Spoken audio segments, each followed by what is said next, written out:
Hello, and welcome to the English Learning Podcast.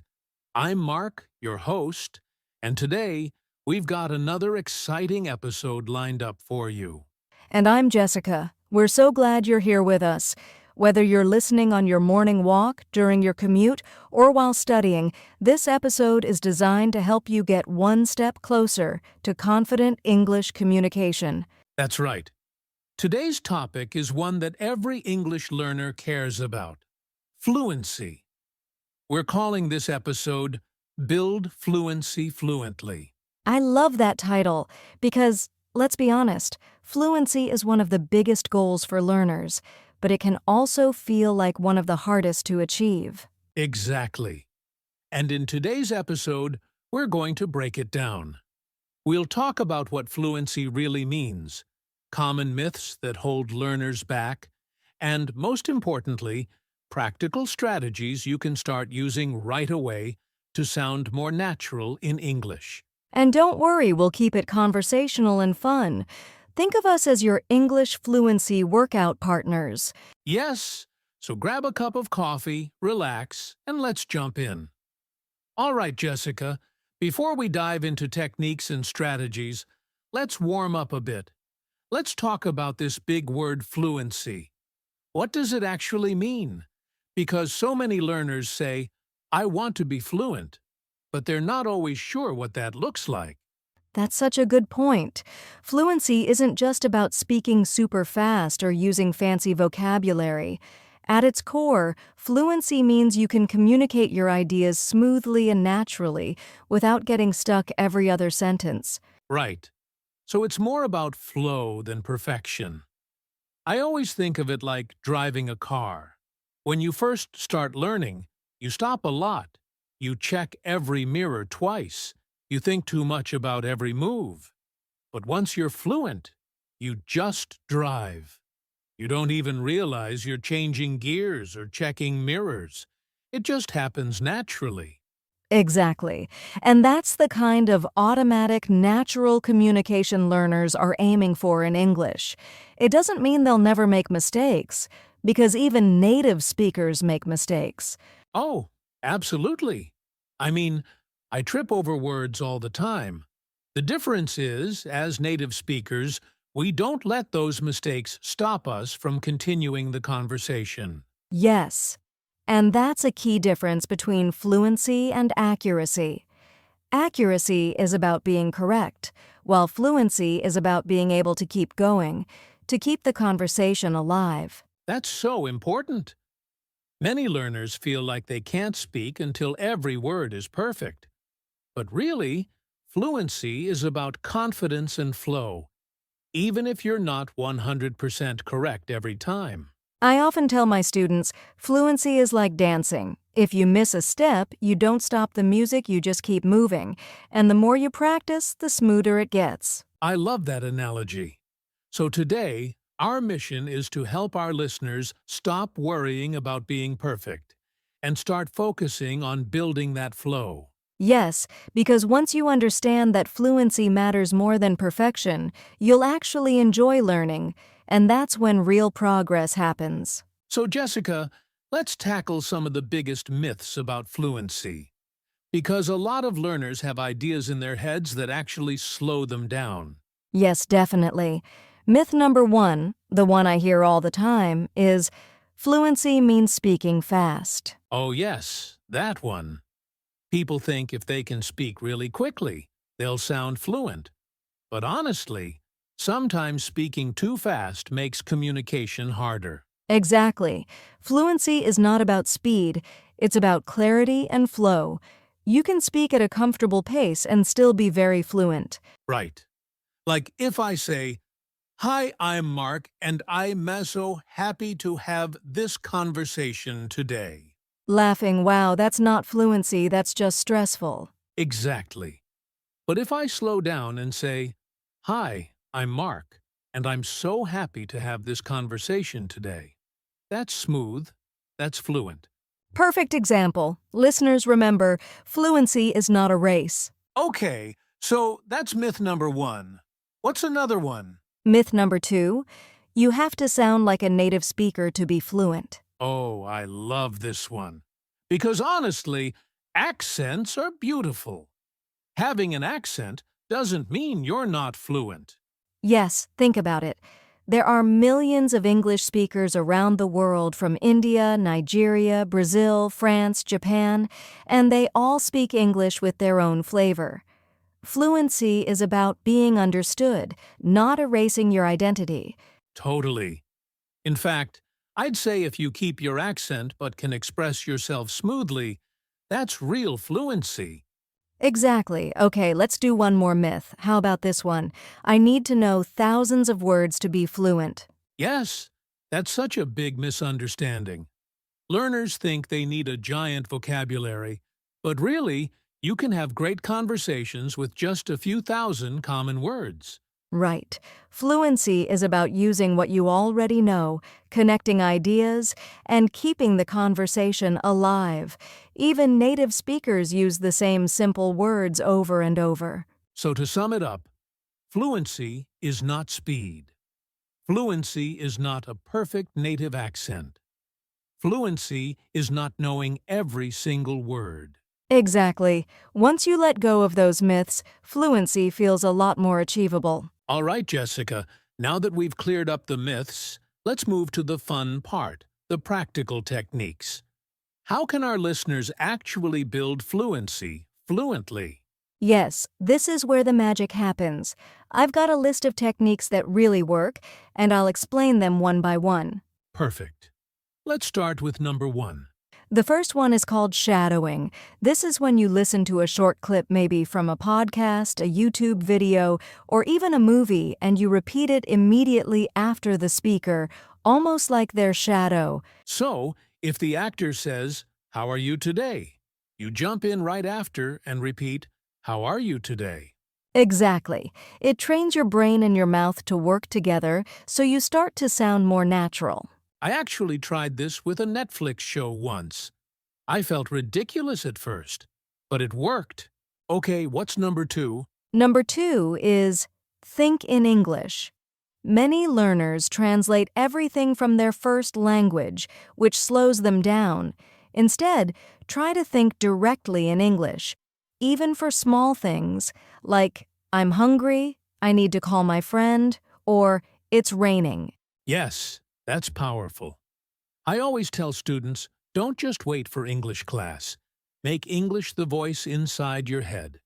The third technique, short daily speaking practice. Even 5 minutes of speaking out loud to yourself every single day is better than one long session once a week. Exactly. It's like exercise. You can't go to the gym once a month and expect results. You need those small, regular workouts. Yes. Record yourself, talk about your day, describe what you're cooking, anything. The key is consistency. What's number 4? Using fillers and connectors naturally. Words like, well, you know, actually, so, and I mean. These little words help you keep talking while you think, so your speech doesn't break down. Let's give an example. If I ask you, "What did you do yesterday?" and you need a second to think, you can say, "Well, actually, I was really tired, so I just stayed home." Perfect. It sounds smooth, natural, and fluent even if you needed a second to organize your thoughts. And finally, number 5, storytelling. Choose a simple story from your life, like my first day at school, or a funny thing that happened at work, and practice telling it out loud. That's a great one, because storytelling forces you to connect sentences and use transitions. Exactly. And you can even record the same story once a week to hear how your fluency improves over time. Yes, and if our listeners start practicing even 2 of these regularly, they'll notice their fluency improving in just a few weeks. So, let's recap quickly. Shadowing thinking in English. Daily short practice. Using fillers and connectors. Storytelling. I love it. These are practical, not overwhelming, and they fit into daily life.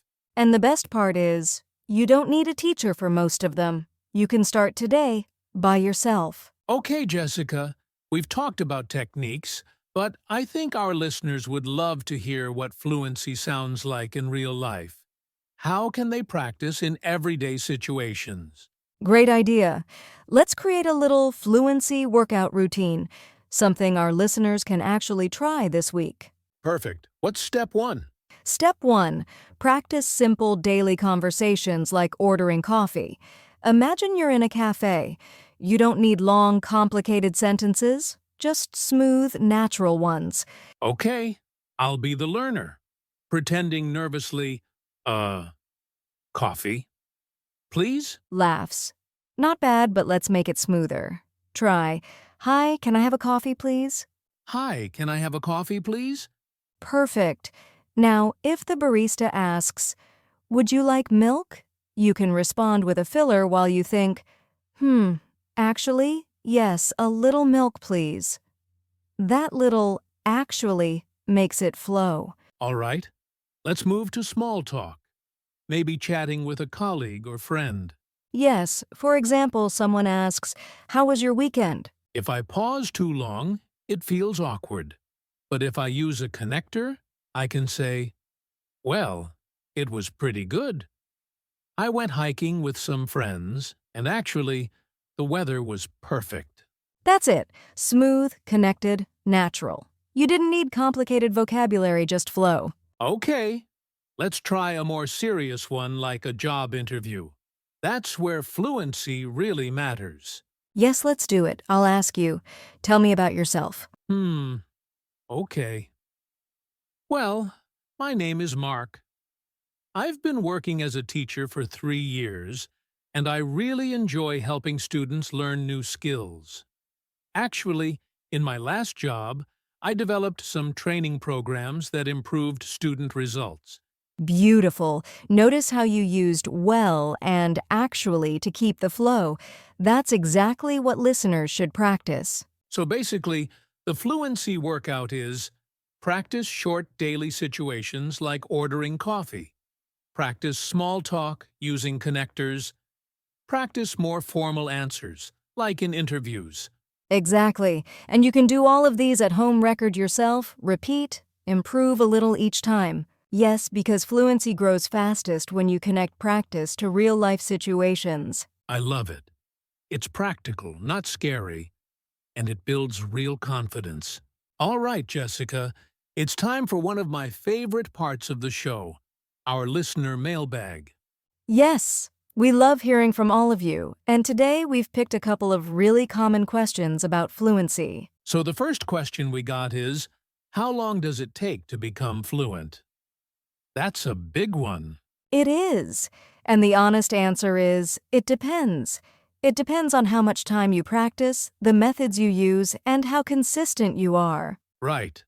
Some learners expect fluency in 6 months, but really, it's more like a marathon than a sprint. Exactly. But here's the good news: if you practice daily, even for 15 minutes, you'll see big improvements in just a few months. Fluency isn't about a finish line. It's about steady progress. Okay, our second question. Should I memorize vocabulary lists or just speak? Great question. My answer is do both, but focus more on speaking. Vocabulary lists are useful, but if you don't use those words in real sentences, they disappear from your memory. Yes, I remember when I tried to memorize 100 random words in Spanish. After a week, I forgot most of them, but the words I used in conversation stuck. Exactly. So, learn vocabulary, but immediately use it in speaking. Tell a short story, practice small talk, or record yourself. That's how you turn words into fluency. I love that. So, to our listeners, keep those questions coming. They help us shape these episodes and make sure we're giving you what you really need. Yes, thank you for sending them in. And remember, your questions are probably the same ones thousands of other learners have, so never be afraid to ask. All right, Jessica, we've covered a lot today: myths, techniques, and even some real-life practice.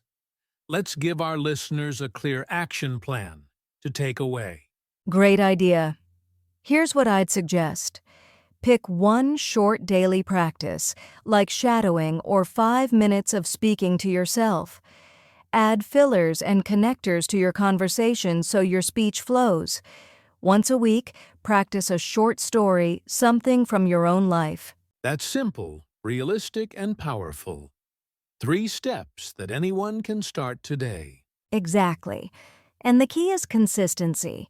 Don't wait for the perfect time to practice fluency is built by doing a little bit every single day. I love that. And remember, fluency is about flow, not perfection. Mistakes are part of the process. Yes, progress, not perfection.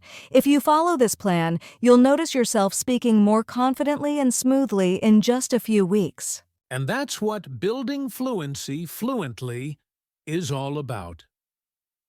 Well, that brings us to the end of today's episode of the English Learning Podcast.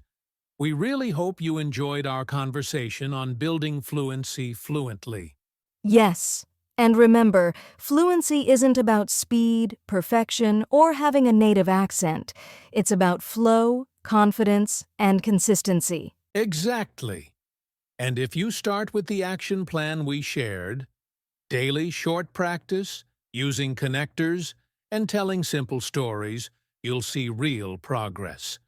We'd love to hear from you. What technique are you going to try this week? Send us your questions and comments. We might feature them in a future episode. And if you found today's episode helpful, please follow or subscribe to the podcast, share it with a friend who's learning English, and leave us a quick review. It really helps us reach more learners around the world. And don't forget to join us next time. We'll be talking about how to think in English more naturally, which I know is something a lot of listeners have been asking for. That's going to be a good one. Until then, keep practicing, stay confident, and keep building your fluency fluently. Thanks for listening, and see you next time.